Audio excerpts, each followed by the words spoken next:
Hello बच्चों, very good evening to all of you. Good evening. Good evening, sir. Good evening, sir. Good evening, sir. Good evening, sir. All वैसे ही जैसे मैंने आपको एक unit बोल दिया litres, that means we are talking about Liquid. Volume. वैसे ही मैंने यूनिट यहाँ पे लिख दिया सेकेंड्स या मिनट या hour, that means we are talking about Time. Time. वैसे ही मैंने यहाँ पे लिख दिया mole, that means we are talking about Atoms and molecules. the term mole. This tells us about quantity. अब ये क्वांटिटी किसी का भी हो सकता है, तो जैसे ही मोल टर्म सुना आपने, इसका मतलब we are talking about quantity of matter. कोई सिर्फ इतना पूछ दे आपसे that what does the term mole denotes, term mole tells us about quantity of matter.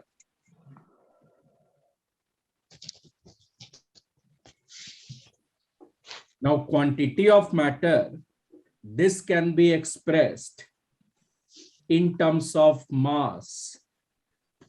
Quantity can also be expressed in terms of number. And if gases are present, its quantity can also be expressed in terms of volume.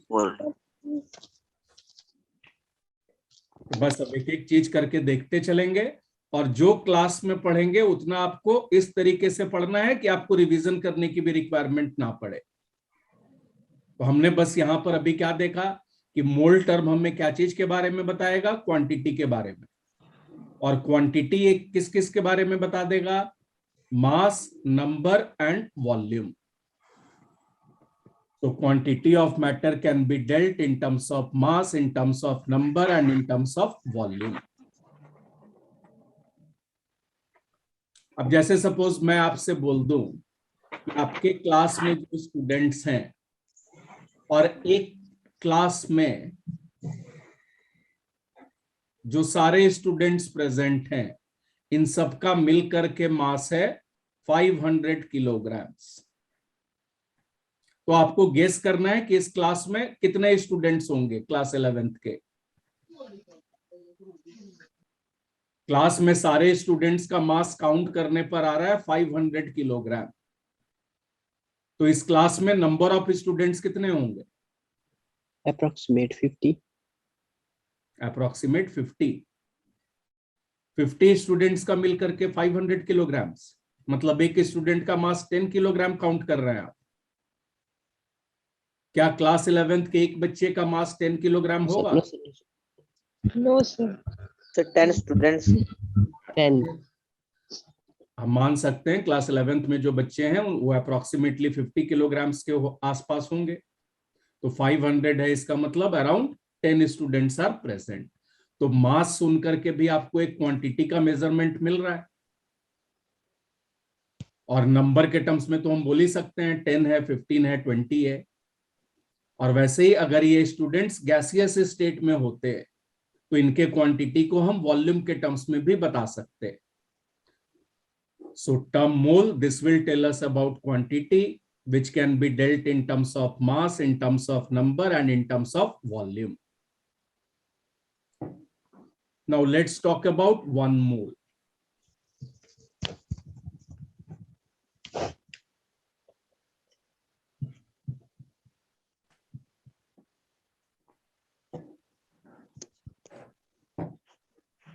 सबसे पहला in terms of mass.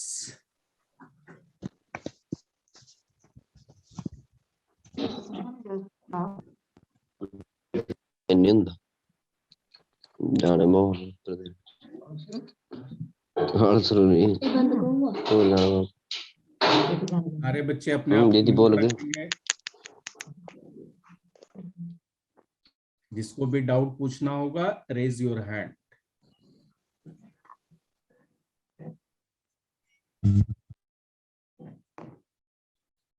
So meaning of the term 1 mole in terms of mass. Mass of 1 mole of any substance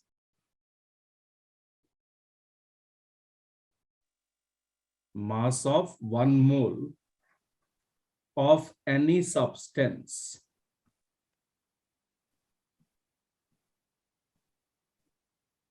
is known as molar mass.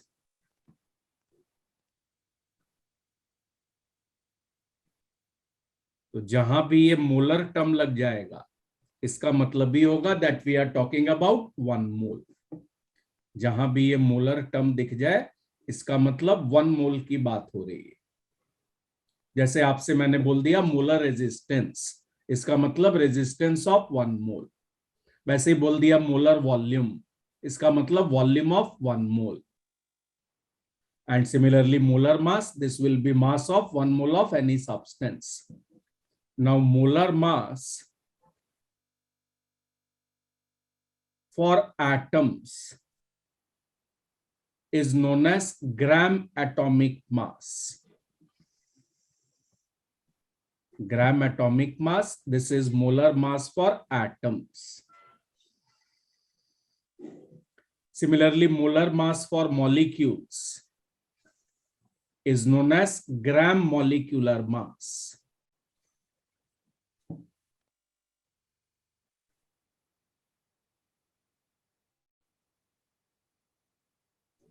And molar mass for ionic compounds is known as gram formula mass.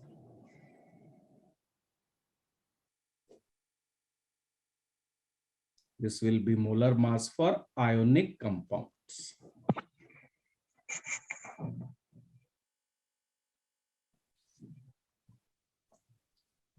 जैसे carbon atom की अगर हम बात कर ले तो carbon का ग्राम atomic मास कितना होता है बच्चों? What is gram atomic mass of carbon? 12. 12 gram. बिल्कुल सही. So 12 gram, this is gram atomic mass of carbon. और ग्राम एटॉमिक मास क्या होता है? Molar mass. तो ये 12 ग्राम एक कार्बन एटम का मास नहीं है. This is mass of 1 mole of carbon atom. 1 मोल अगर हम कार्बन एटम का लेंगे तो उसका मास होगा 12 ग्राम. वैसे ही कार्बन डाइऑक्साइड एक मॉलिक्यूल है, इसका ग्राम मॉलिक्यूलर मास ये होता है 44 grams. So 44 gram, this will B mass of 1 mole of carbon dioxide.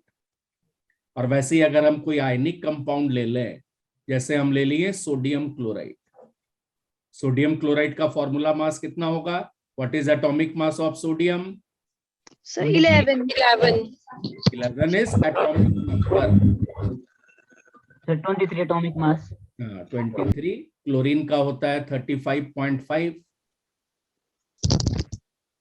ये मिलकर के हो गया 58.5. So 58.5, this is gram formula mass of sodium chloride. और 1 मोल अगर सोडियम क्लोराइड का लेंगे तो उसका मास होगा 58.5 ग्राम्स. चलिए यहां पर हमने क्या पढ़ लिया? मास of 1 mole of any substance is molar mass. Molar mass for atoms is gram atomic mass. Molar mass for molecule gram molecular mass. And molar mass for ionic compounds is gram formula mass. यहां तक सबको आ गई बात समझ में? Yes, sir. Yes, sir. Yes, sir. Now see, number of particles present in 1 mole कितना होता है? 6.022 into 10 raised to power 23 particles. Number of particles present in 1 mole.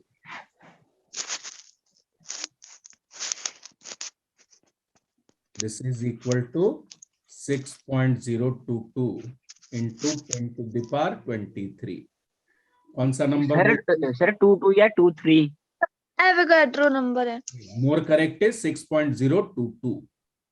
वैसे एग्जाम्स में 6.023 भी लिख करके आ सकता है, मगर ज्यादा करेक्ट है 6.022 into 10 to the power 23. This is known as Avogadro's number. Avogadro's number, इसको Na से भी डिनोट करते हैं, and this is largest constant. तो नंबर ऑफ पार्टिकल्स जो 1 मोल में प्रेजेंट होंगे that is equal to Avogadro's number. And volume occupied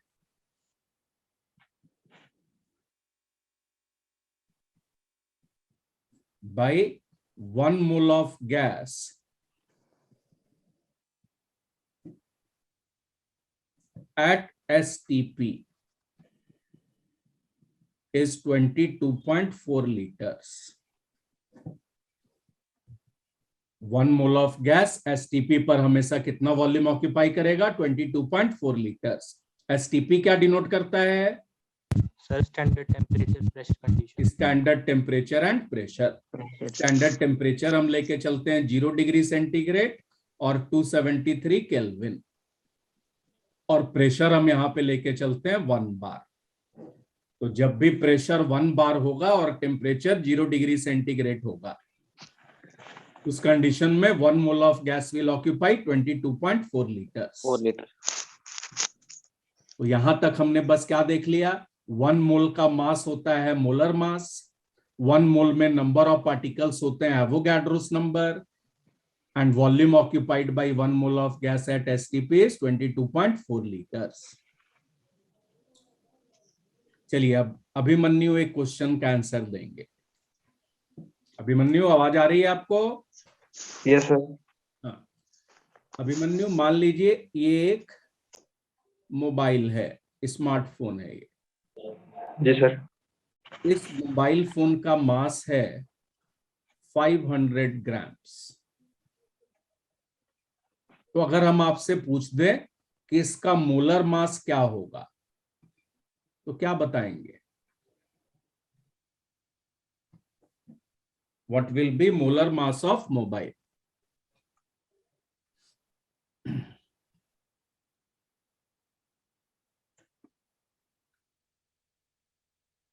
जिसको भी समझ में आ रहा है बताइए.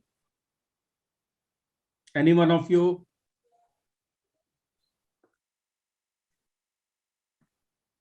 सर मोलर मास भी 500 ही होगा.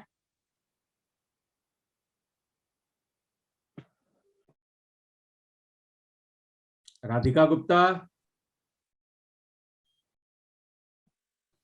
सर 50 ग्राम. 50 ग्राम कैसे?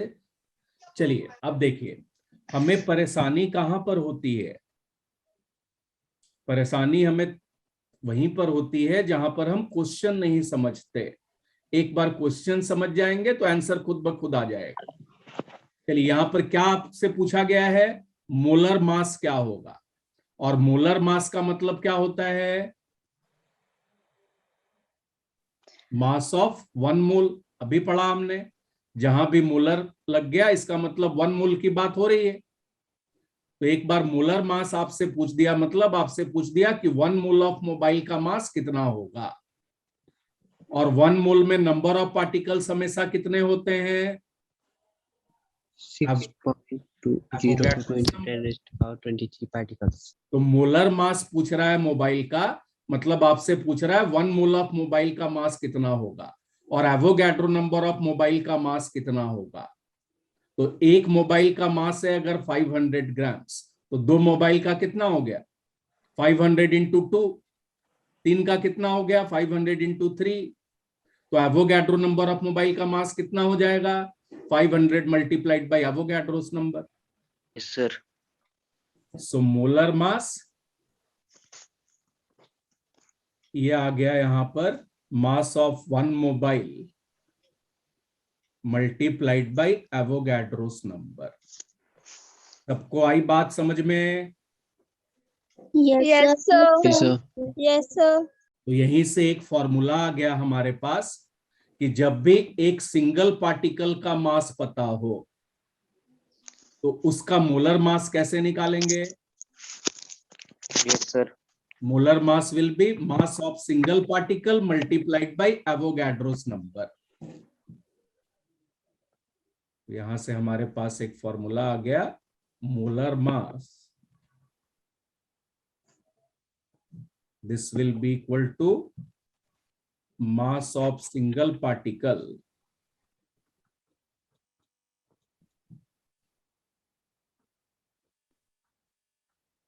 multiplied by Avogadro's number। चलिए, अभिमन्यु का मोलर मास क्या होगा?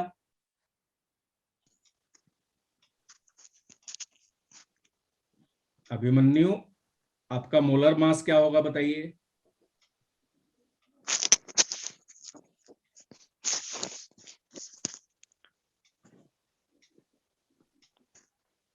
Sir sir 50 into Avogadro number। चलिए, तो अभिमन्यु ने बताया कि उनका मास है 50 किलोग्राम। मोलर मास का मतलब क्या? एवोगैड्रो नंबर ऑफ अभिमन्यु का मास।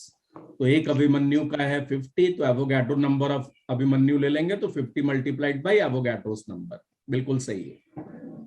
और यहीं से अगर हमें एक सिंगल पार्टिकल का मास निकालना है, mass of a single particle,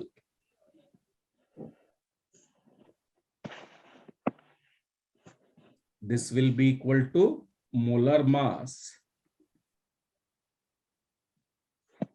divided by Avogadro's number। ये दोनों फॉर्मूलास बहुत इंपॉर्टेंट है for competitive exams.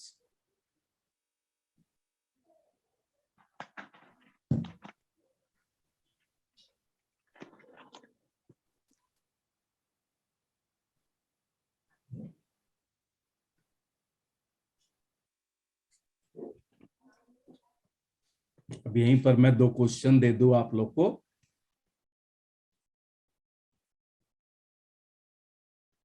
First, what will be mass of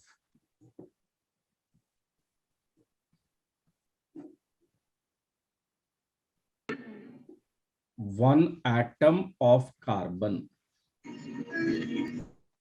carbon के एक एटम का मास कितना होगा? 12 ग्राम। कार्बन का ग्राम एटॉमिक मास ये कितना होता है? 12 ग्राम। 12 ग्राम। और ग्राम एटॉमिक मास क्या है? Molar mass. और मोलर मास क्या होता है? Mass of 1 mole. और mass of Avogadro number of particles. तो Avogadro number of carbon atom अगर लेंगे तो उसका मास होगा 12 ग्राम। तो एक कार्बन एटम का मास कितना होगा? या हम डायरेक्टली फॉर्मूला से भी कर सकते थे। फॉर्मूला अभी हमने क्या देखा यहाँ पर? मास ऑफ सिंगल पार्टिकल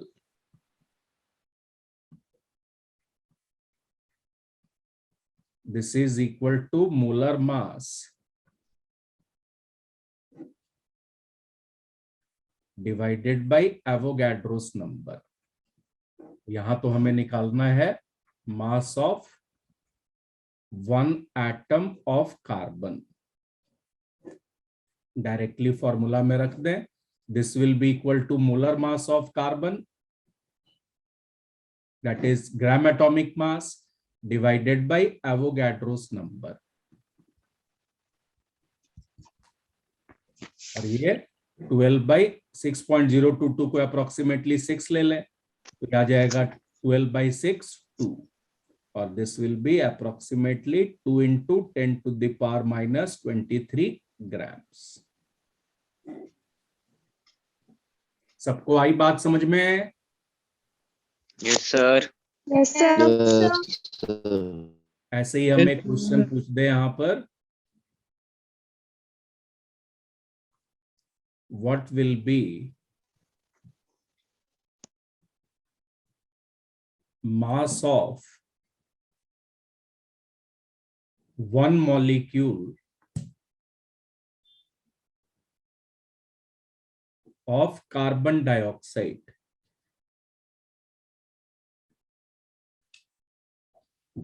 तो फिर से सेम फॉर्मूला में रख दीजिए। मास of single particle is molar mass divided by Avogadro's number.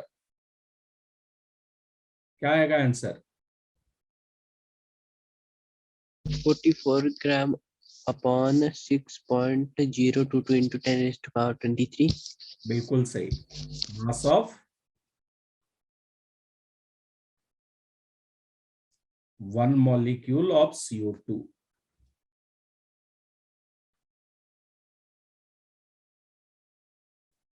This will be equal to molar mass of CO2, that is 44 grams, divided by Avogadro's number.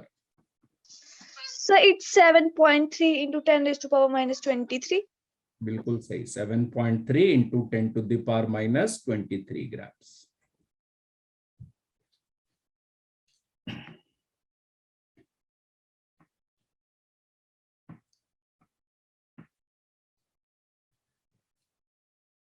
तो ये हम लोग केमिस्ट्री का पहला चैप्टर देख रहे हैं, some basic concepts of chemistry. अब जैसे फिजिक्स में जब आप स्टार्ट करते हैं तो क्या पढ़ते हैं? Mathematical tool.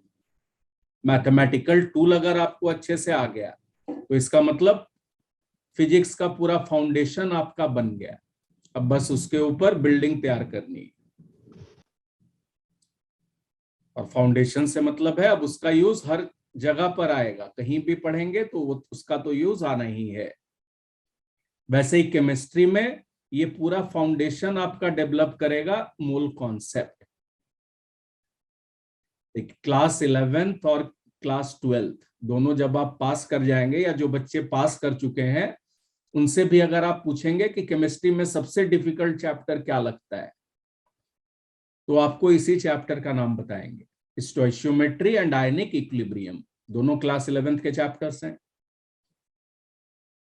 तो ये चैप्टर तो आपको अच्छे से आना ही चाहिए। दूसरी बात, हम लोग यहाँ पर बस वही चीजें पढ़ेंगे जो कि या तो आपके स्कूल एग्जाम में आ सकता है या एंट्रेंस में आ सकता है। एंट्रेंस से हमारा मतलब है आईटी मेंस या आईटी एडवांस्ड।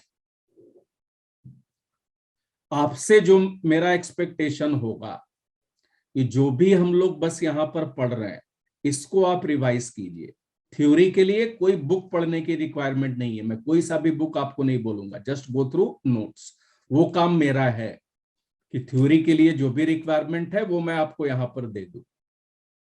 हाँ, चैप्टर जैसे ही खत्म हुआ तो आपको डीपीपी वगैरह ये सब तो मिलेंगे ही, मगर जो दो काम आपको जरूर करना है केमिस्ट्री में, केमिस्ट्री ये फिजिक्स और मैथ्स की तरह नहीं है, यहां पर एनसीईआरटी इज वेरी इंपॉर्टेंट।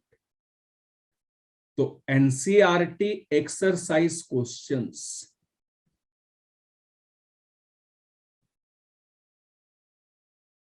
अब इसमें भी सारे क्वेश्चंस नहीं करने हैं आपको, जो मैं बताऊंगा वो करने। तो एनसीईआरटी एक्सरसाइज क्वेश्चंस करने हैं और साथ में आपको पीवाईक्यूज करने हैं, previous year competitive exam question. अब ये प्रीवियस ईयर क्वेश्चन करते वक्त आप आईटी के क्वेश्चन तो करेंगे ही, ये तो बिल्कुल करना है, साथ में नेट वाले भी क्वेश्चंस कर सकते हैं। प्रेजेंटली आईटी मेंस का जो क्वेश्चन आता है और जो नेट का क्वेश्चन आता है दोनों बिल्कुल सेम पैटर्न पर है, और आप देखेंगे जो क्वेश्चन नेट में आया है वही क्वेश्चन आईटी में भी आया है। तो ये काम आप लास्ट 5 years क्वेश्चन इतना भी अगर आप कर लिए हर चैप्टर में, तो मेरा गारंटी है आपको केमिस्ट्री में अगर 30 क्वेश्चन आ रहे हैं तो 29 से कम आप किसी कंडीशन में करके नहीं आएंगे। और इतना आपको चाहिए ही, अगर आपको अच्छा कॉलेज चाहिए तो केमिस्ट्री में इतना करना ही होगा। Chemistry this is most scoring. Most scoring क्यों है? क्योंकि जो स्कूल के लिए है वही आईटी के लिए भी, बहुत ज्यादा डिफरेंस इसमें नहीं है। मगर क्या यही चीज आप मैथ्स के लिए बोल सकते हैं? बोलिए। मैथ्स में तो जहां पर स्कूल खत्म होगा उसके बाद से एंट्रेंस स्टार्ट होगा, मगर केमिस्ट्री में जो स्कूल का रिक्वायरमेंट है, बेसिक आपको पता होना चाहिए, वही चीज आजकल कॉम्पिटिटिव एग्जाम्स का भी हो गया है। तो एक बार आप चीजों को समझ रहे हैं तो वो क्वेश्चन चाहे स्कूल में आए चाहे आईटी में आए आप उसको कर लेंगे। और कॉन्सेप्ट अगर आपने नहीं समझा है तो ना तो स्कूल का क्वेश्चन आपसे होगा ना ही एंट्रेंस का होगा। तो यहां पर कॉन्सेप्चुअल क्लैरिटी इज रिक्वायर्ड। रटना नहीं है चीजों को, रटेंगे तब तो केमिस्ट्री भी हिस्ट्री ही हो जाएगा। तो केमिस्ट्री को हिस्ट्री नहीं बनाना है, केमिस्ट्री ही रहने देना है।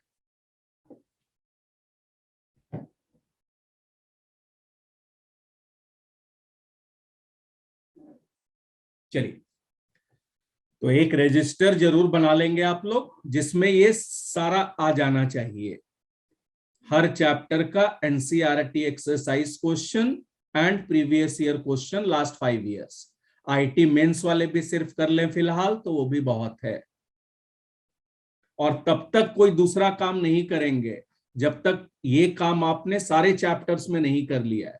सारे चैप्टर से मेरा मतलब है पूरा क्लास 11th का चैप्टर और पूरा क्लास 12th का चैप्टर। जब तक ये काम सारे चैप्टर्स में खत्म ना कर लें तब तक कोई और चीज मत कीजिएगा, क्योंकि टाइम आपके पास लिमिटेड है। अब 1 साल का समय है। 1 साल में क्यों बोल रहा हूं कि हो सकता है अगले साल फरवरी में ही आपको आईटी मेंस देना रहे, और फरवरी स्टार्ट हो चुका है। तो इसी में आपको 11th भी करना है, 12th भी करना है, तो टाइम बिल्कुल लिमिटेड है। तो कोई एक चैप्टर में ज्यादा टाइम लगाएंगे इसका मतलब कोई ना कोई एक चैप्टर पढ़ने का आपको समय नहीं मिलेगा और दूसरे चैप्टर से आपको कॉम्प्रोमाइज करना पड़ेगा। तो पहले एक राउंड ये सारा कर जाइए, सारे चैप्टर्स, फिर आगे की बातें करेंगे। सबको क्लियर हो गया कैसे बढ़ना है आगे? Yes, sir. Yes, sir.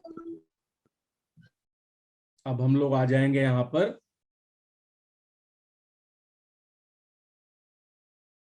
Calculations of number of moles.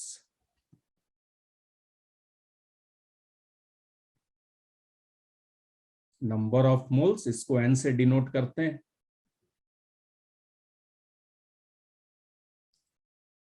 The people, what should be unit of number of moles?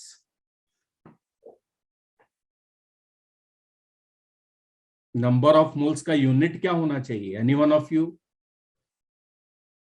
Sir, Atom. AMU.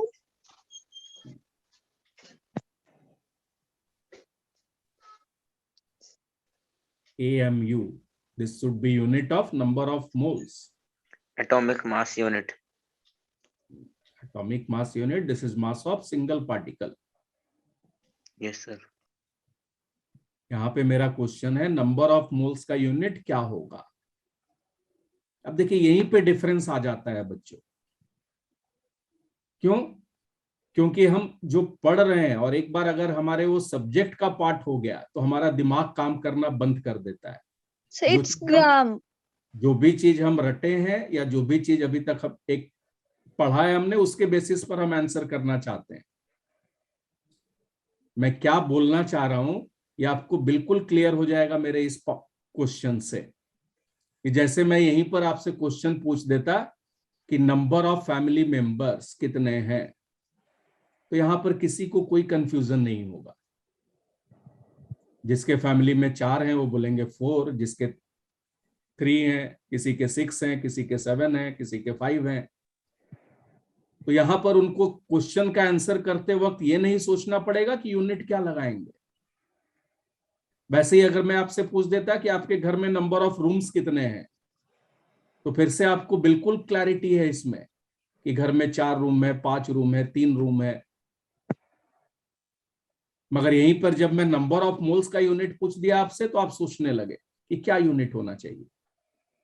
क्यों? क्योंकि हमने समझा ही नहीं क्वेश्चन। यहां पर क्या है? Number of moles. तो जहां भी नंबर की बात आ गई वो तो सिर्फ एक नंबर ही होगा, चाहे 1 होगा, चाहे 1.5 होगा, चाहे 1.25 होगा या 2 होगा। वैसे ही कोई भी एक नंबर हो सकता है।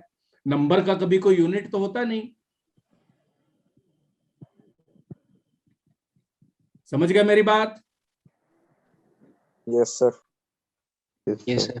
तो जो भी चीज मैं बस क्या बोलना चाह रहा हूं कि जो भी चीज हम पढ़े थोड़ा सा उसके बारे में सोच लें तो फिर हमें कभी रटने की जरूरत ही नहीं पड़ेगी और ना हम कभी भूल पाएंगे उस चीज को। नंबर ऑफ मोल्स की बात हो गई या किसी भी नंबर की बात हो गई तो एक नंबर की बात है, तो ये हमेशा यूनिट लेस ही होना है। तो नंबर ऑफ मोल्स, इसको हम अलग अलग तरीके से निकाल सकते हैं।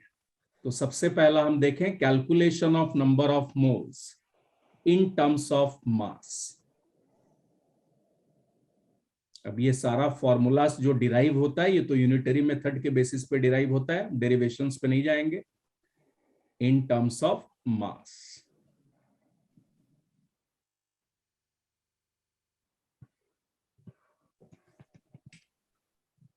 number of moles in terms of mass, this is equal to mass of the substance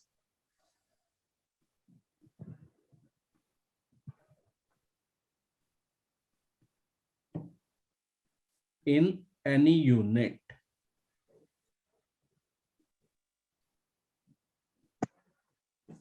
divided by molar mass in the same unit।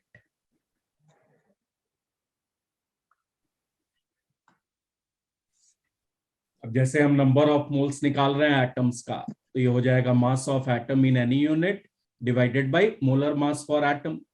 और मोलर मास फॉर एटम क्या होगा? ग्राम atomic mass.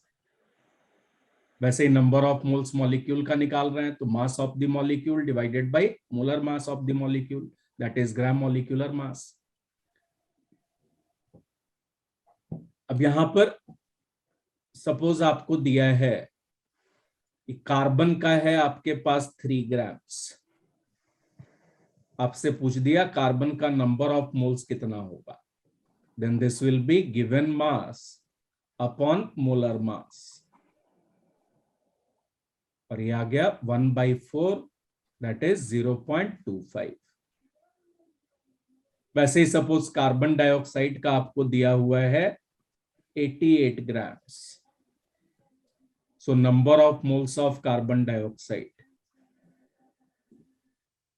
this will be again given mass upon molar mass, molar mass of CO2 is 44 grams। ये आ गया। तो एक बार मास पता है और मोलर मास पता है, तो नंबर ऑफ मोल्स निकाल सकते हैं। समझ गए? Yes, yes, sir. Molecular mass तो निकालना आता है आप लोग को? So it's 7.3 something. क्या क्या क्या?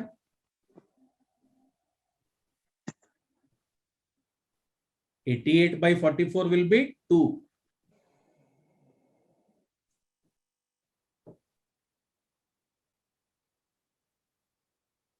चलिए यहां पर बताइए क्या होगा answer. Calculate number of moles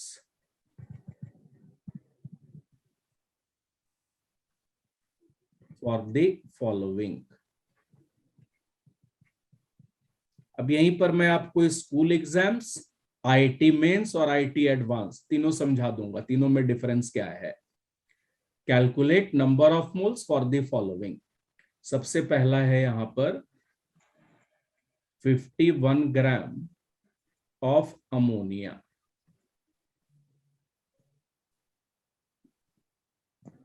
चलिए पहले बताइए इसका आंसर क्या होगा। अमोनिया का मॉलिक्यूलर मास, नाइट्रोजन का एटॉमिक मास कितना होता है?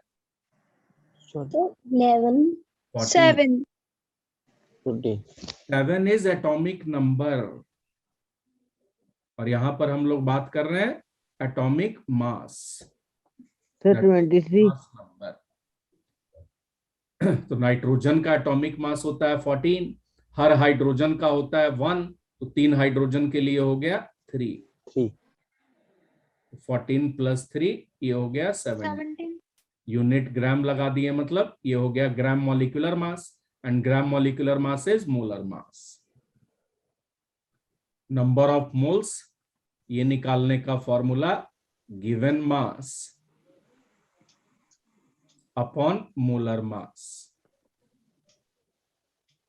ये आ गया 3। वैसे ही सपोज हम आपको दे दें यहां पर 90 ग्राम of glucose. ग्लूकोज ये होता है C6H12O6. H12O6। इसका मॉलिक्यूलर मास कितना हो जाएगा? कार्बन का एटॉमिक मास 12, तो कार्बन के कितने हैं यहाँ पर? 6 एटम्स। हाइड्रोजन का 12 नंबर है और हाइड्रोजन का एटॉमिक मास होता है 1, तो हाइड्रोजन के लिए हो गया 1 × 12। ऑक्सीजन का एटॉमिक मास 16, तो ऑक्सीजन के लिए हो गया 16 × 6। ये कैलकुलेट करेंगे, ये आ जाएगा 180। फिर से यूनिट ग्राम लगा दिए, तो ये हो गया ग्राम मॉलिक्यूलर मास और ये हो गया molar mass. Moles, this will be given mass upon molar mass, और ये आ गया 1/2, that is 0.5। Yes sir. Yes sir. तो ये जो हमने क्वेश्चन देखा, इस तरीके का क्वेश्चन आपको स्कूल एग्जाम्स में मिलेगा। एक बार फॉर्मूला पता है तो डायरेक्ट फॉर्मूला लगा दिए, number of moles this will be equal to given mass upon molar mass. चलिए अब इसी फॉर्मूला पर बेस्ड या इसी कॉन्सेप्ट पर बेस्ड मैं एक previous year IIT mains question ले लूं।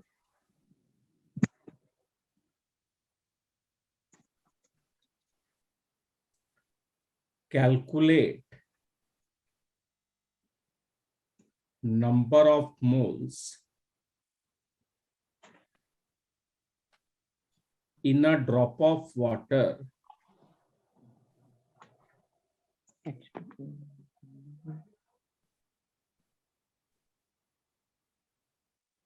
having volume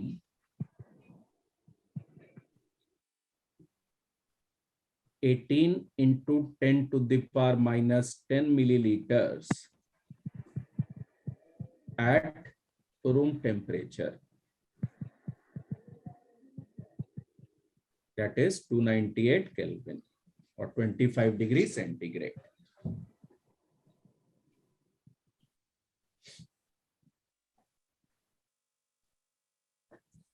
बोलिए क्या होना चाहिए answer?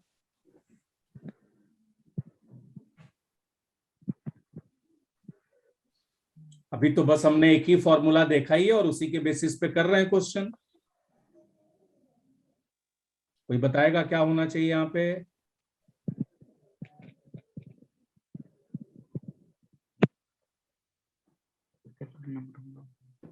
This is previous year IIT mains question.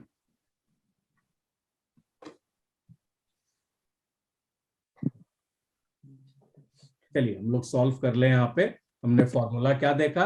Number of moles निकालने का formula given mass upon sir given volume upon 22/4. मुझे पता था ये कोई ना कोई जरूर बोलेगा ये चीज। 22.4 वाला कॉन्सेप्ट आप लगाना चाह रहे हैं यहाँ पर। 22.4 वाला कॉन्सेप्ट सिर्फ किसके लिए लगता है? सिर्फ गैस के लिए। 1 mole of gas at STP occupies 22.4 litres.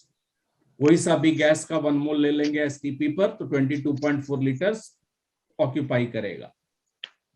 मगर क्या ऐसे ही हम सॉलिड या लिक्विड के लिए बोल सकते हैं? No sir. क्यों नहीं बोल सकते नीरज? सर क्योंकि वॉल्यूम हमेशा गैसेस का होता है। वॉल्यूम सिर्फ गैस का होगा, आपका कोई वॉल्यूम नहीं है? सर, नहीं, सॉलिड्स का वॉल्यूम नहीं पढ़ते आप मैथ्स में? सर है। ये देखिए, क्या जितना वॉल्यूम एक नीरज का होगा क्या उतना ही वॉल्यूम एक एंट का होगा? या क्या उतना ही वॉल्यूम एक मोबाइल का होगा? या क्या उतना ही वॉल्यूम एक एलिफेंट का होगा? ये सारे सॉलिड्स हैं, क्या ये सबका वॉल्यूम सेम होगा? No sir. नहीं होगा। Solids and liquids have definite volume. तो एक बार सॉलिड या लिक्विड चेंज कर देंगे आप तो वॉल्यूम भी चेंज कर जाएगा। सॉलिड या लिक्विड का डेफिनेट वॉल्यूम होता है, ये तो 9-10 से ही पढ़ रहे हैं हम लोग। मगर गैसेस का डेफिनेट वॉल्यूम नहीं होता। गैस किसका वॉल्यूम ऑक्यूपाई करता है? कंटेनर का। तो ये यस जो सर। 22.4 वाला कॉन्सेप्ट है, ये सिर्फ गैस के लिए है। सॉलिड या लिक्विड के लिए भूल करके भी कभी इसको अप्लाई नहीं करना है। 1 mole of gas at STP occupies 22.4 litres. सबको आई बात समझ में? Yes, sir. Yes sir. Yes, sir. और अभी तो वैसे भी हमने बस एक ही फॉर्मूला देखा ही है नंबर ऑफ मोल्स निकालने का, और इसी फॉर्मूला पर हम लोग क्वेश्चंस कर रहे हैं। Number of moles, this is given mass upon molar मास। अब यहां पर हमें नंबर ऑफ मोल्स किसका निकालना है? वाटर का। अब वाटर का मोलर मास तो पता ही है हमें, molar mass of water 18 gram. 18 grams. तो ये Yes. तो पता ही है। यस बस सर। हमें चाहिए क्या नंबर ऑफ मोल्स निकालने के लिए? मास। अब मास निकालने के लिए यहां पर दिया क्या है हमें? वॉल्यूम। एक बार वॉल्यूम दे दिया तो मास कैसे निकालेंगे? Mass is product of volume and density, सबको पता है ये। Yes, sir. अब यहां पर वॉल्यूम आपको दिया है 18 into 10⁻⁻10 millilitres. Density of water ये होता है 1 ग्राम पर मिलीलीटर। वॉल्यूम इंटू डेंसिटी अगर हम कर दिए तो इससे मास आ गया। ये आ गया 18 इंटू 10⁻⁻10 ग्राम्स। अब मास भी आ गया। अब एक बार मास भी आ गया और मोलर मास भी आ गया, तो वैल्यूज रख दें यहां पर। मास आ गया 18 into 10⁻10 grams. Molar mass 18 grams. So your answer is 10 to the 10 power is to minus. power minus 10. -10. सबको आ गई बात समझ में? Yes sir. Yes, sir. Sir. चलिए अब बिल्कुल सेम फॉर्मूला पर मैं एक previous year IT advanced question ले रहा हूं, और इस बार सबका आंसर बिल्कुल सही आना चाहिए।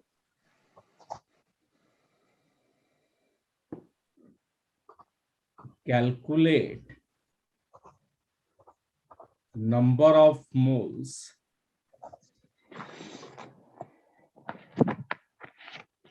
present in 1 kg of electron.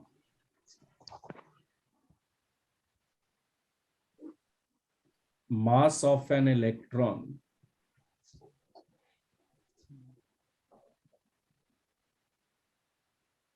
is 9.1 into 10 to the power minus 31 kilograms. ये हमें दिया है और 4 ऑप्शंस दिए हुए हैं। First 1 by 9.1 into 10 to the power minus 31. Second 9.1 into 10 to the power minus 31 divided by 6.022 into 10 to the power 23. Third 10 to the power 8 divided by 9.1 into 6.022. And fourth 9.1 into 10 to the power minus 31.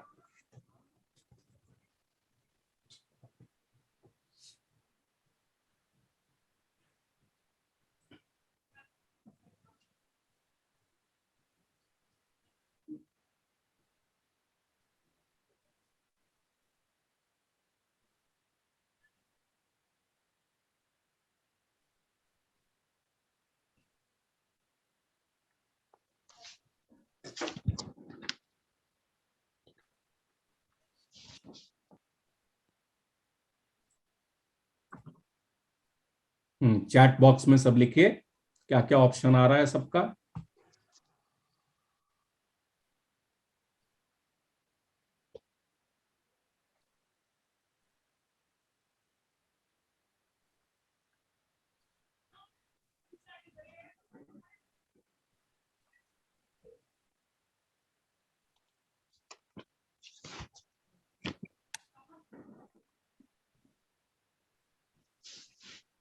बिल्कुल online class की तरह random answers नहीं देना है, थोड़ा try करके फिर बताइए।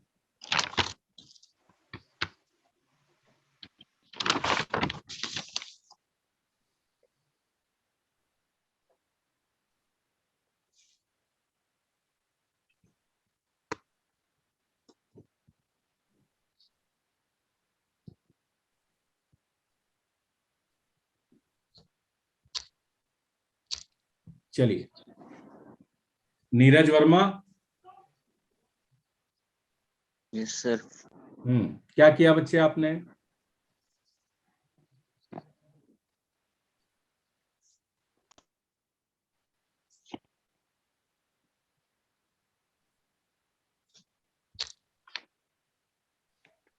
एक सिर्फ नीरज का ही आंसर सही आया, इसीलिए मैं नीरज से पूछ रहा हूं।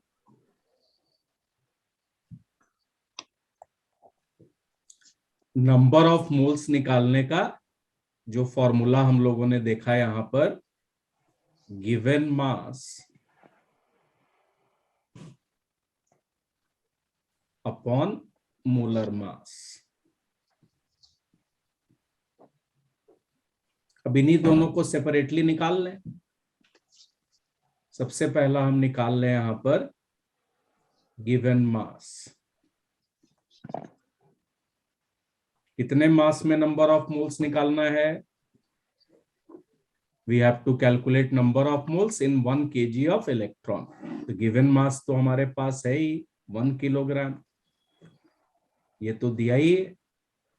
हमें चाहिए क्या? सिर्फ molar mass. Molar mass of electron यही निकालना है। और मोलर मास से मतलब क्या होता है? मास ऑफ 1 मोल और mass of Avogadro number of particles. तो एक इलेक्ट्रॉन का मास तो यहां पर दिया है। अब एक इलेक्ट्रॉन का या एक पार्टिकल का अगर मास पता है तो मोलर मास कैसे निकालते हैं? मास of single particle multiplied by Avogadro's number. Yes sir. Molar mass of electron, this will be 9.1 into 10 to the power minus 31 multiplied by 6.02 0.022 into 10 to the power 23। और इसको कैलकुलेट करेंगे तो ये कितना आ जाएगा? 9.1 into 6.022 into 10 to the power minus 8 sir. अब ये भी आ गया। अब दोनों आ गया तो बस वैल्यू रख देना है। गिवन मास ये है 1 kilograms, molar mass for electrons 9.1 into 6.022 into 10 to the power minus 8 kilograms।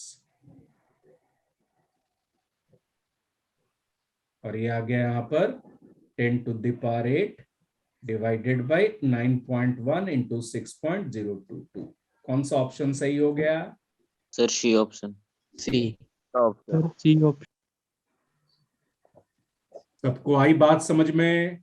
Yes sir. Yes sir. Yes, sir. Yes, Yes, क्या ये sir. क्वेश्चन डिफिकल्ट था? No sir. और ये सबसे डिफिकल्ट एग्जाम माना जाता है आईटी का, उसी का क्वेश्चन हम लोग कर रहे हैं। अभी हम लोगों ने कितना पढ़ा है? मुश्किल से 1.25 घंटे की पढ़ाई की अभी तक। और इसी में आप लोग आईटी का भी क्वेश्चंस देख रहे हैं। क्या ये दूसरे किसी सब्जेक्ट में पॉसिबल है? क्या ऐसा हो सकता है कि मैथ्स आपने अभी पढ़ना स्टार्ट ही किया, कोई चैप्टर 1 घंटे की पढ़ाई की और सीधे आईटी एडवांस के क्वेश्चन करने लगे? पॉसिबल है ये? No sir. ये ना No, sir. मैथ्स में पॉसिबल है ना फिजिक्स में पॉसिबल है, ये सिर्फ केमिस्ट्री में ही पॉसिबल है। इसीलिए केमिस्ट्री सबसे आसान सब्जेक्ट माना जाता है फॉर आईआईटी, और इसीलिए सबसे ज्यादा स्कोरिंग भी है। बिल्कुल सिमिलर क्वेश्चन आपको स्कूल एग्जाम्स में भी करने होंगे और सिमिलर आईआईटी में भी करने होंगे, मगर फिर भी बच्चों का केमिस्ट्री में अच्छा मार्क्स नहीं आता। क्या कारण है उसका? फिजिक्स और मैथ्स में जो भी आप देखेंगे बहुत इंटेलिजेंट बच्चे हैं, फिजिक्स मैथ्स तो बहुत इंटरेस्ट लेके पढ़ेंगे, मगर उतना ही इंटरेस्ट लेकर के वो केमिस्ट्री की पढ़ाई नहीं करते। इसीलिए केमिस्ट्री सब्जेक्ट जो है वो अपने बच्चों के लिए कुछ कहना चाहता है। और केमिस्ट्री सब्जेक्ट आप मान लीजिए कि आपने केमिस्ट्री सब्जेक्ट ने एक शेर लिखा है, शेर सुनेंगे आप लोग? Yes yes sir. Sir. Yes, sir. Yes, sir. Chemistry subject का शेर है कि तेरी बेवफाई पर, तेरी मतलब स्टूडेंट्स को बोल रहा है, तेरी बेवफाई पर फिदा होती है जा मेरी, खुदा जाने तुझ में वफा होती तो क्या होता। अब इसका मतलब क्या है कि केमिस्ट्री जो पूरा क्लास 11th क्लास 12th को अगर आप मिला दें, आपको विश्वास नहीं होगा तो जो सीनियर स्टूडेंट्स हैं उनसे पूछिएगा, जो 12th पास कर चुके, पूरा क्लास 11th और पूरे क्लास 12th के चैप्टर्स को भी अगर आप मिला देंगे,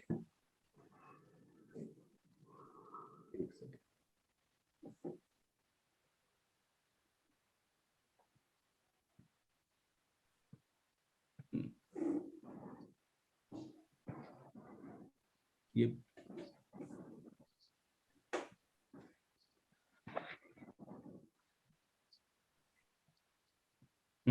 तो मैं जो बोल रहा था आपको कि अगर फिजिक्स और केमिस्ट्री में, जैसे फिजिक्स कोई बच्चा हर दिन में 4 घंटे पढ़ रहा है, मैथ्स 4 घंटे पढ़ रहा है, तो केमिस्ट्री को वो 40 मिनट टाइम भी नहीं देता हर दिन में।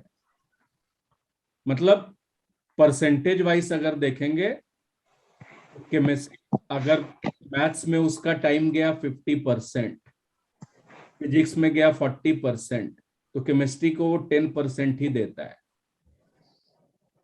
मगर जब आईटी का रिजल्ट आता है या जब 12th बोर्ड्स का रिजल्ट आता है, तो सबसे ज्यादा मार्क्स उसको कहीं पे दिखता है, तो केमिस्ट्री में ही दिखता है। मतलब इतना कम पढ़ करके भी सबसे ज्यादा मार्क्स देने वाला सब्जेक्ट केमिस्ट्री, वो सबसे ज्यादा नेग्लेक्टेड चैप्टर होता है और सबसे ज्यादा नेग्लेक्टेड सब्जेक्ट होता है। तो अगर केमिस्ट्री सब्जेक्ट पर थोड़ा ध्यान दे दे तो पता नहीं हमें कहां पहुंचा दे वो।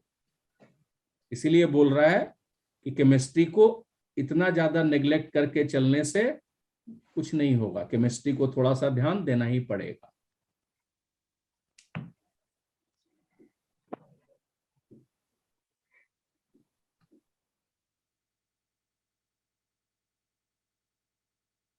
एक सेकेंड, ये पीपीटी कहाँ चला गया?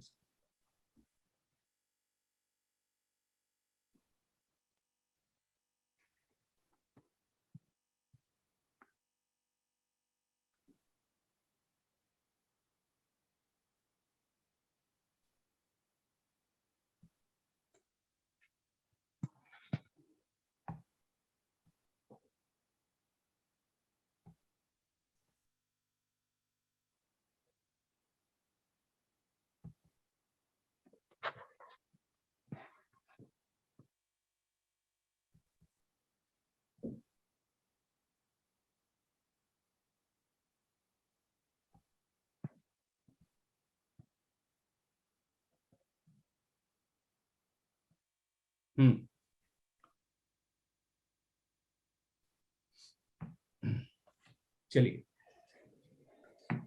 आप लोग को दिख रहा है screen? No sir. No, sir. No, sir. No, sir. No, sir. Yes, sir. Yes, sir. दिख रही है. जी सर। Yes.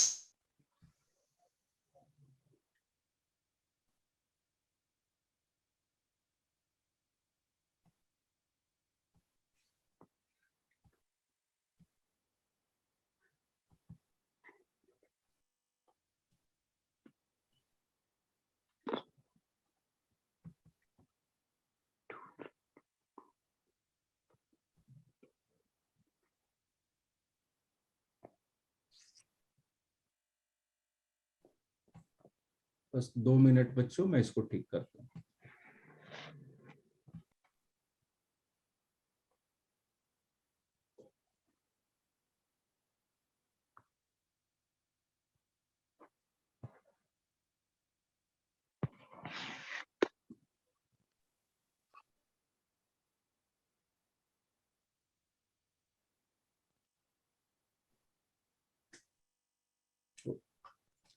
चलो, अब दिख रहा है? Yes, sir. Yes, sir. Yes, sir. Yes sir. Next हम लोग आ जाएंगे यहाँ पर calculation of number of moles.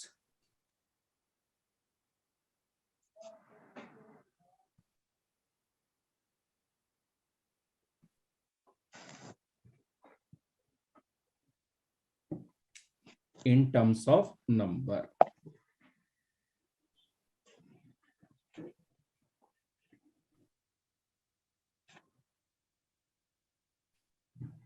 Himachal के बच्चे बहुत अच्छे होते हैं, और ऐसा मैं इसलिए बता रहा हूं कि मुझे पढ़ाते हुए 22 साल हो गए, 22 इयर्स, और ऐसा कोई स्टेट नहीं है जिसके बच्चों को मैंने नहीं पढ़ाया है। अभी तक ऑलमोस्ट सारे कोचिंग इंस्टीट्यूट्स में मैंने पढ़ा लिया है। तो हिमाचल के बच्चों में बस एक ही चीज की कमी होती है, सिंसियरिटी। अगर वो चाह लें तो वो कुछ भी कर लेंगे, बस उनके दिमाग में जुनून आ जाना चाहिए। जिस दिन वो जुनून आ गया तो फिर उनको कोई नहीं रोक पाता। सही बोल रहा हूं मैं? Yes, sir. Yes, sir. जुनून कैसे आता है उनको? उनको जुनून बस एक ही चीज से आता है कि जो वो पढ़ाई करे उनको समझ में आए। जिस दिन उनको सब्जेक्ट समझ में आने लगता है और क्वेश्चंस बनने लगते हैं, फिर उनको आप देखिए वो कहां से कहां खुद पहुंच जाते हैं। उनको बहुत ज्यादा किसी की हेल्प की भी रिक्वायरमेंट नहीं पड़ती। तो ये बहुत अच्छी बात है। तो मैं यही होप करूंगा कि हमारे सारे बच्चे बहुत अच्छा करें, और एटलीस्ट जो कर सकते हैं, अब मैं ऐसा बिल्कुल भी नहीं बोलता कि जो आईआईटी में किए वही सक्सेसफुल है। हाँ, जो बच्चा जो काम कर सकता है उसका 100% आउटपुट निकलना चाहिए। सिर्फ आईआईटीएन ही लाइफ में सक्सेसफुल है ऐसा बिल्कुल नहीं है। बहुत सारे लोग वैसे हैं जिनका किसी भी इंजीनियरिंग कॉलेज में नहीं होता, फिर भी वो देखेंगे कि लाइफ में बहुत सक्सेसफुल है, और जो आईआईटीएन है उनसे भी बहुत आगे हैं। तो आप अपने को पहचानिए और अपना 100% दीजिए कि आगे चल के जब हमारे एज में आए तो आपको किसी चीज का रिग्रेट ना हो कि मैं अगर 11th 12th में ऐसा किया रहता तो मैं आज यहाँ होता या आज मैं वहां होता। तो कोई चीज आपको रिग्रेट ना करना रहे। कोरोना पीरियड है, जो भी पीरियड है, ये तो आएगा चला जाएगा, मगर ये जो आपका जो 11th और 12th वाला पीरियड है, ये आपके लाइफ में एक ही बार आया है। तो इसको बहुत ही जुडिशियसली यूटिलाइज करने की जरूरत है।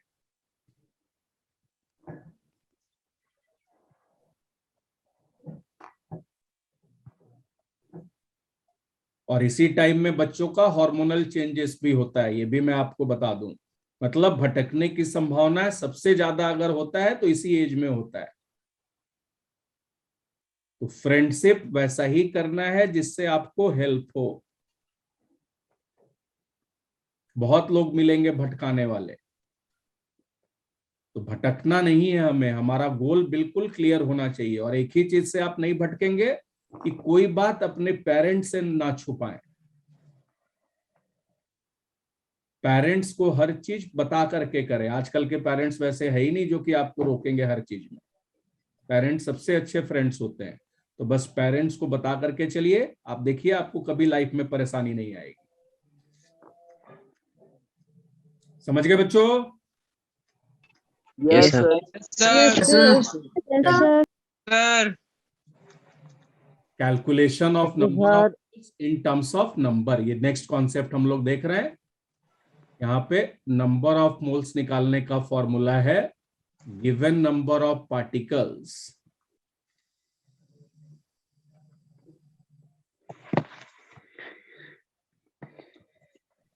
divided by Avogadro's number.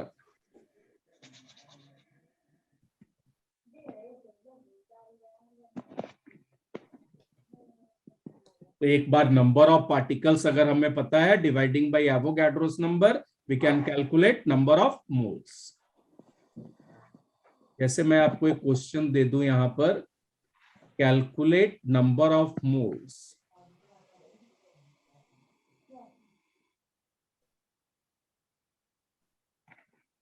in 6.022 into 10 to the power 25 molecules of water.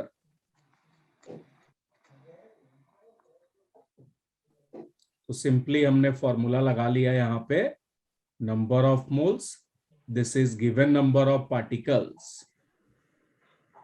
Given number of molecules divided by Avogadro's number, और ये आ गया 10 to the power 200। वैसे ही आपसे पूछ देते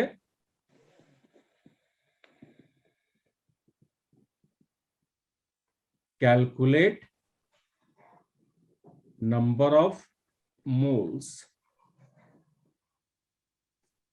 in 6.022 into 10 to the power 24 atoms of carbon। बोलिए क्या होगा आंसर? 10। 10, बिल्कुल। सबका आ गया? Yes.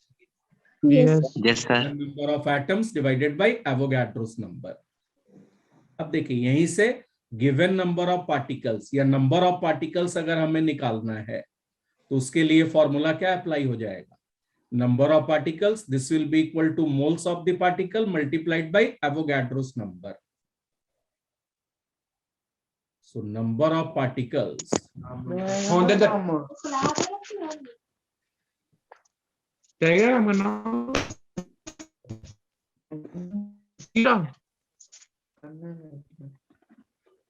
हिंदी का कम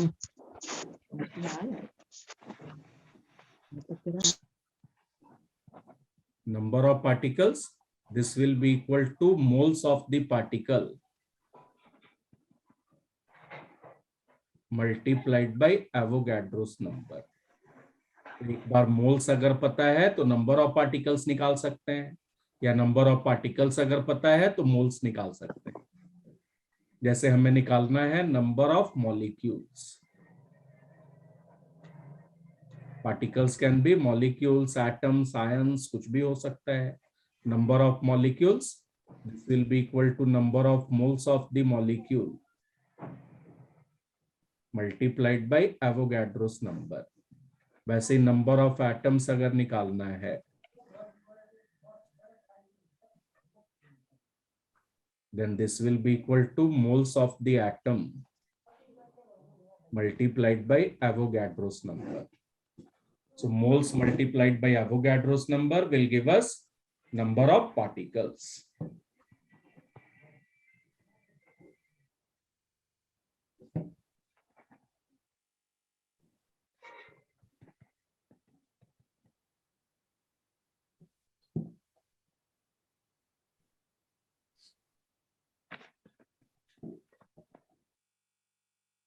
अब देखिए, जैसे मैं क्वेश्चन कर दूं आपसे कि सपोज हमारे पास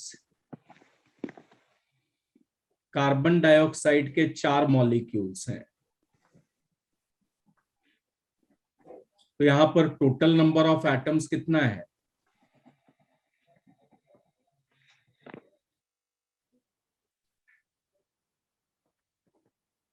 बोलिए। कार्बन डाइऑक्साइड के अगर 4 मॉलिक्यूल्स हैं तो नंबर ऑफ एटम्स कितने हैं यहाँ पर? Sir, 8. 8। 16। Yes. 18. 16। फिर देखिए यहाँ पे डिफरेंट आंसर्स मिलने लगे मुझे। सर 12। यहीं पर अगर मैं आपसे पूछ दूं कि अभी क्लास में यहाँ पे 32 स्टूडेंट्स हैं, तो 32 स्टूडेंट्स अगर प्रेजेंट हैं तो यहाँ पे टोटल नंबर ऑफ ईयर्स कितना है? स्टूडेंट्स के टोटल नंबर ऑफ ईयर्स कितने हैं? बोलिए। 64। 64। 66। अब मेरा नहीं काउंट करना है, 4। सिर्फ स्टूडेंट्स की बात हो रही है।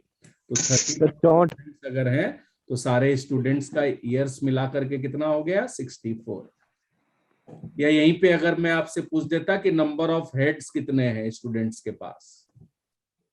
32। 32. तो यहां पर आंसर देते वक्त आपको कुछ सोचना तो पड़ नहीं रहा है, डायरेक्टली आंसर दे रहे हैं और बिल्कुल सही सही आंसर दे रहे हैं। यहां पर आंसर गलत क्यों मिल रहा है मुझे? क्यों? क्योंकि हमें चीजें दिखती नहीं है या चीजों के बारे में हम सोचे ही नहीं है आज तक। और जितना क्लैरिटी हमें ये है कि हर स्टूडेंट के पास 2-2 ईयर तो है ही। पेरेंट्स ने या टीचर ने अभी तक ऐसा कुछ नहीं किया कि एक ईयर निकाल करके फेंक दिया हो किसी का। सबके 2-2 ईयर बिल्कुल सलामत हैं।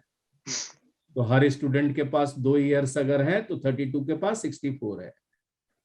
तो वैसे ही कार्बन डाइऑक्साइड के अगर 4 मॉलिक्यूल्स हैं, हर कार्बन डाइऑक्साइड किसका बना है? एक कार्बन का और 2 ऑक्सीजन एटम का। हर कार्बन डाइऑक्साइड बना है एक कार्बन और 2 ऑक्सीजन का। तो हर कार्बन डाइऑक्साइड मॉलिक्यूल के पास कितने हैं? 3 एटम्स। तो अगर 4 मॉलिक्यूल्स हैं तो टोटल नंबर ऑफ एटम्स कितने हो गए? 3 × 4। वैसे ही अगर 4 मॉलिक्यूल्स हैं कार्बन डाइऑक्साइड के तो टोटल नंबर ऑफ इलेक्ट्रॉन्स कितने होंगे? तो फिर से देखिए, हर कार्बन डाइऑक्साइड मॉलिक्यूल के पास इलेक्ट्रॉन कितना होगा? एक कार्बन डाइऑक्साइड के पास एक कार्बन एटम है, 2 ऑक्सीजन एटम है। एक कार्बन के पास कितना इलेक्ट्रॉन होता है? What is atomic number of carbon? 6। 6 sir. वैसे atomic number of oxygen is 8। Sir 8। हर ऑक्सीजन के पास 8 इलेक्ट्रॉन है। सर तो 2 ऑक्सीजन और एक कार्बन मिलके कितना इलेक्ट्रॉन हो गया? 22। So each molecule of carbon dioxide contains 22 electrons. 4 molecules अगर present है तो total number of electrons कितना हो गया? 22 into 88। that is 88। और यहाँ पे total number of electrons निकालने का फॉर्मूला क्या आ गया? Number of electrons in one molecule multiplied by number of molecules. जैसे नंबर ऑफ ईयर्स निकालने का फॉर्मूला क्या आ गया? Number of years in one student multiplied by number of student. वैसे ही नंबर ऑफ हेड्स निकालने का फॉर्मूला क्या आ गया? Number of heads in one student multiplied by number of students. इसी के बेसिस पर आप कैलकुलेशन करके बता रहे थे। तो टोटल नंबर ऑफ एटम्स होगा number of atoms in one molecule multiplied by number of molecules. वैसे ही टोटल नंबर ऑफ इलेक्ट्रॉन्स होगा number of electrons in one molecule multiplied by number of molecules. तो एक बार नंबर ऑफ मॉलिक्यूल्स पता है तो molecule के पास जो जो चीजें हैं वो हम बहुत आसानी से निकाल सकते हैं। Total number of atoms, total number of electrons, total number of protons, total number of neutrons. हर जगह पे फॉर्मूला क्या होगा? Number of neutrons in one molecule multiplied by number of molecules. Yes sir. चलिए अब यहीं से हम लोग अगली क्लास स्टार्ट करेंगे from calculation of number of particles. बातें आ रही हैं सबको समझ में? Sir Yes, sir. Very nice. अब सब जा करके आराम कीजिए। बहुत पढ़ाई कर ली आप लोगों ने आज। Yes sir. Thank you, sir. Good night sir. Sir note में देना।